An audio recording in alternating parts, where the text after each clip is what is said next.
Welcome to the Mount Pleasant Podcast, featuring discussions and interviews about the people, places, and events that make Mount Pleasant such a special place.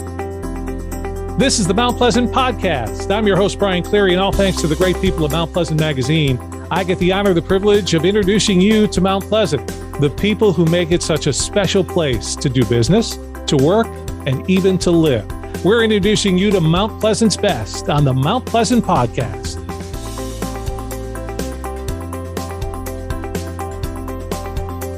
Special edition of Mount Pleasant Podcasts. It's a community podcast, and it's to let people know who are managing our town, being up for re-election, and just get to know our candidates better. And Mike, thanks for coming on, man. This is great for you to be here. So we appreciate the time. I'm so excited to be on with you, Bill. I appreciate you working so hard to protect, preserve, and tell the stories of Mount Pleasant for so many years. Let's fill people in on how you got where you're at to begin with. But before I talk about or ask you questions about running, okay, and you ran last March, but you've been involved with this town for a very long time, giving your time and the things you've done. Tell me the highlights, the committees you were on and what you did to help our community. Well, I fell in love with this town about almost 43 years ago when I first came here as a tennis and recreation director at Wild Dunes, and I subsequently became the president of the resort. But in doing that, I've brought tennis to so many people, professional tennis and also professional golf. And so we worked together to really tell the story of the Lowcountry and the positions that I had in golf and tennis over the years. I actually started the Charleston Golf Group, which was an important one just to celebrate the beauty of golf and the way golf and tennis and sports brings us together. I really did that for many years. As I got involved with the town, I realized there were some things that would make it better for our children's children. And that's to keep it greener, to keep our water cleaner, to keep our culture and history in such a way that we wouldn't take away from our children, but we would give back to our children and be able to tell the stories that could be perpetuated as we move on. So the unique history, culture, the green space, or what I got involved with, and part of it was in the old village, which was the original town where there were 5 villages. We decided, let's make sure we perpetuate that as we go out in other places. And with developers that knew what they were doing, they tried to move and do that type of livability as they went into other areas. But one of the things that we were missing as we developed was we lost a lot of trees. We weren't planting as many trees, and we needed to be able to think about how we would protect our maritime culture. I know after talking to you many times, that's important to you. What committees were you involved in at the town prior to even being elected or thinking about running? When I ran in 2023, quite honestly, and didn't run, I said, I'm just going to act like I'm on town council.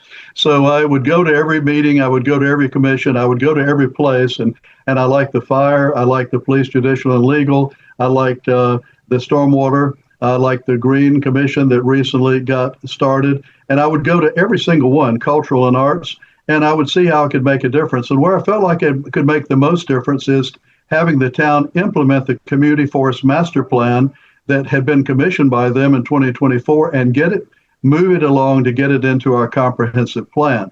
I also thought it was important to have a tree task force that we'd had in the past, but the tree task force was more than that. It was our whole urban environment.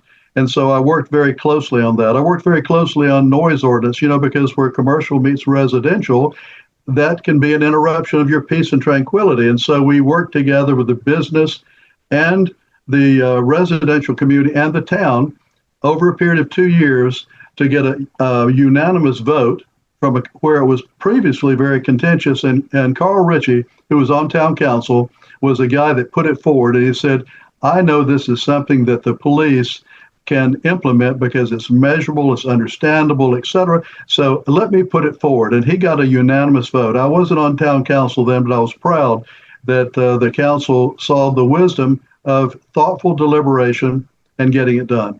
You spent 2 years prior to running going to council meetings, going to committee meetings, and you literally felt like you were a council member? Was that what you did? Well, let's think about it this way. How else would I know how to be best prepared? And so I also realized that if I started doing that and I didn't like it, didn't have to run again. I felt that it was very fulfilling to be able to help people with the issues that they had. And so by doing that, it reinforced the fact, because I could learn more, I could ask more questions, that I would be prepared. And quite frankly, I felt very prepared, when I stepped into the role March 31st of this year, just a few months ago. In 1982, it was East Cooper Magazine. Now it's Mount Pleasant Magazine. Mount Pleasant Magazine is about the people, places, and events that make Mount Pleasant a great place to live, work, and raise a family. Your community, your magazine. Mount Pleasant Magazine. You're listening to the Mount Pleasant Podcast. The first time you ran for office was when Carl Ritchie decided to run for sheriff of Charleston County. Is that what happened? It was just before that, and then the next election, the next year he ran and he won, and then it called a special election. So he ran in 2024, and so they called a special election in January, roughly of 2025. And the election was over on March 25th, and on March 31st, I was elected and put into office, and I took over Carl Ritchie's committee seats, which were fire, police, judicial, and legal. They were the finance committee and human resources, all very important ones for the town. And I would monitor the other ones because I came from the planning commission. One of the things I did before I came on, I was on the planning commission, which really helps set the strategic plan. So in being on that planning commission, we really worked through the update of the zoning ordinances. We updated the comprehensive plan. And so I was doing that on the planning commission so I could make an easy segue when I came into the town council, because I knew all the people and I knew where to go to get solutions. When you ran the first time, you had 3 words in your vocabulary you often say because you want to establish your platform without saying a lot. What are those 3 words? Protect, preserve, and enhance. Protect, and what do those mean enhance. to you? Can you let the audience know what those mean? One more piece: protect, preserve, plan, and enhance. The protection is our protection of our natural environment. That could be the trees, that could be the marsh, that could be the oyster beds, that could be our culture of civility, hopefully, our southern charm, our history of our culture from our settlement communities, the whole things that make the rich fabric of what we have. Then, from that perspective, and different people have different aspects that they find are very special, but I've noticed that from the 16,000 people that are here when I started to 100,000, a lot of people thought there was something special here. So how do we keep that special environment that we have? So that was protect.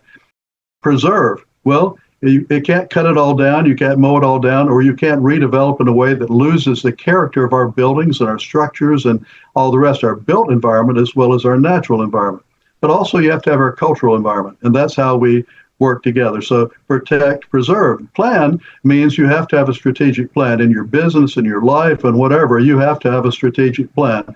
So it tells you on all aspects of the town, how do we go about that? And from a strategic plan comes zoning ordinances and all kinds of other things.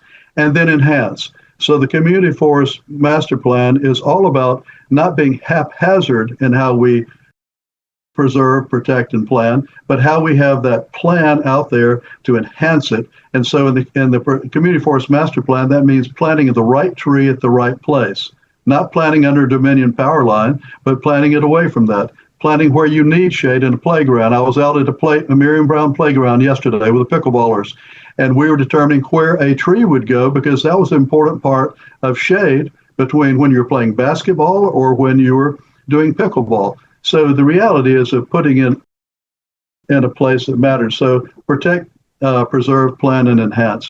I like the consistency of that when you say it, because you say it often. When you got elected and fulfilled Carl Ritchie's seat, what surprised you about since you were practicing to be a council member, were there very many surprises? Do you think everybody gets along on town council? Yeah, I think we're in a good place. I think we're in a good place in the town. I think we have good leadership. I think we have good at both on the elected officers as well as on the town staff. In fact, we have such a good executive office with our Eric Tamora, that I basically said, Eric, are you going to be here? Because if you're not, I'm not going to run, because I feel confident in your years of service, almost 20 years of service, and some of that was an understudy and some of it was town administrator. I felt that overall we had a very good group of people. They were cohesive, they were working together, and really that goes back to enhancing. How can we tweak things? So if a business owner or a residential person needs to streamline permits, for example, I can help them figure out how to do that, but without jeopardizing what's so important to us, I felt very good about who we had, and I felt that if anything, I could be a bridge between different, perhaps sometimes, infrequently, sometimes disparate voices. And so that's what we did with the noise ordinance, and that's what I felt I could do effectively. And then we did that when we had the comprehensive plan passed and the zoning passed, because we had all worked together on those, and there was aspects of that. Tell us about the green canopy or the trees in Mount Pleasant, and why that's so important, if you don't mind. Think about your favorite memory with the trees. Think about your favorite memory. And where was it in your childhood? Maybe it's in adulthood, but most of the time it's in the childhood. And people will be able to tell you it was a place they gathered, they recreated. Before air conditioning, that's where you went, under the canopy of the trees. It would also be a place that nourished us because of the pecans or the fruit trees. And another way it would do is it would help with storm drainage. And that's a critical issue in our rising tides today that will help with our storm drainage. Another thing is, I lived in Venezuela on a busy road. I put in trees, and obviously it soaked up the carbon dioxide, and we had more oxygen. It helps with your clean air as well. It also reduces your bills, your electricity bills when you have it. And very interesting for people that own homes here, which so many do, it enhances the value of your property, anywhere between 10 to 30%, depending on what your canopy is, whether there's a park close by or not. And in a commercial situation like Columbia, they found that it would increase if you put the canopy back on Main Street.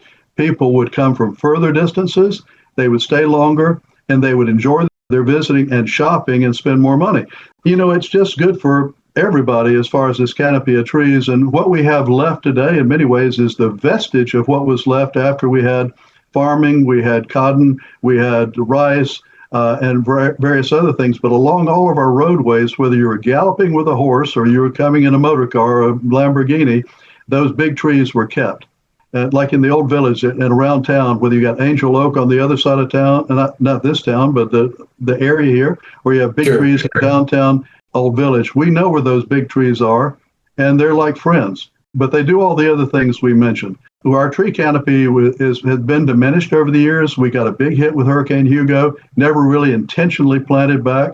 We really haven't had an intentional plan to plant our trees in the right place at the right time in the history of Mount Pleasant. Now we've passed the fact that we are going to be planning that. We have a lot of the steps to do it in the Community Forest Master Plan that's on the town's website.